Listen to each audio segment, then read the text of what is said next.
মনে কষ্ট নেবেন আমি যদি এই যে মাইক ম্যানের সাথে একটু কথা বলি, ওকে তিরস্কার করবেন? করবেন না। ছোট ভাই তুমি আমার একটা কথা বলি, মনে কিছু করিও না, তুমি আজকে ঈশার নামাজ পড়ো নাই কিন্তু। হাসতেছেন কেন? বলো কোন জায়গায় আসছি ভাই, আপনার কি যে কোনো কথায় হাসেন? কথা বুঝবেন আগে, কত গুরুত্বপূর্ণ কথা বলতেছি। আমার আসলে ওয়াজ করার ইচ্ছাই চলে যাচ্ছে দিন দিন। তুমি তো আজকে ঈশার নামাজ পড়ো নাই, হাসির কি হলো? ও পড়ে নাই নামাজ, মানে হাসির কি আছে এখানে? এটা আমি বুঝতে পারছি ও পড়ে নাই। এবার ওকে দিয়ে বলি, প্যান্ডেলওয়ালা আছে এই জায়গায়? প্যান্ডেলওয়ালা আছে? আজকে তোমাদের ভলান্টিয়ার কতজন, সবাইকে ডাকো। ওখান থেকে আমি মিনিমাম ছেলে পেলেকে বাইরে করবো যারা ঈশার নামাজ পড়ে নাই। সব বাইরে আছে না? ঠিক আছে, আমি চলে গেলাম ইনশাল্লাহ। ওয়াজ শেষ করে তোমরা কালকে বিচার করিও তোমাদের, যে তোমাদের ভলান্টিয়ারদের মধ্যে কত ছেলে ইভেন নামাজ পড়ে না ঈশার, কিন্তু ওরা ওয়াজ করাচ্ছে আমাকে কত দূর থেকে নিয়ে আসা। ওদের কথা হচ্ছে সারা বাংলাদেশের, সারা শিবগঞ্জকে হিদায়ত করে দেবে।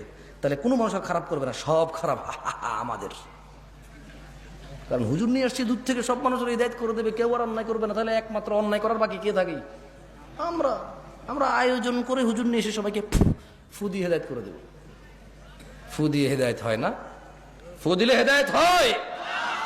হেদায়ত কে দেয়? চাইতে হয় কিনা? কারা চায়? যারা জান্নাতের আশা করে, যারা জাহান্নামের ভয় পায়। একটা মাইক ম্যান এই শীতকালের সিজনে এমন কোনো দিন নেই যেদিন সে ওয়াজ শোনে না। এদেশের ওয়াজ যদি মানুষের খুব বেশি একটা কাজে আসতো, সবার আগে ও সবচাইতে ভালো মানুষ হতো। আমি ওকে খারাপ বলছি না, আমি ওকে মানুষ হিসেবে খারাপ বলছি না। আমার ওয়াজ যদি কারো কাজে আসতো, আমি বিলিভ করি প্যান্ডেলওয়ালা, মাইকওয়ালা আর স্বেচ্ছাসেবক ভলান্টিয়ারদের সবার আগে কাজে আসতো। কিন্তু আমি দেখেছি এদেশের আয়োজকদের মধ্যেই বেনামাজি, ঘুষখোর, সুদখোরে ভরপুর থাকে। দু একজন ভালো থাকে, দু একজনের ইচ্ছা চেষ্টায়, বাকিরা, হ্যাঁ বাকিরা যে সাড়া দেয় এটার জন্য তারা নেকি পাবে যদি তারা নামাজি হয়ে মরে। আর বেনামাজি মরলেও তুলে হিসাবেই আসবে না। আল্লাহ আমাদের বোঝার তৌফিক দান করুন। তোমাদের যাদের বয়স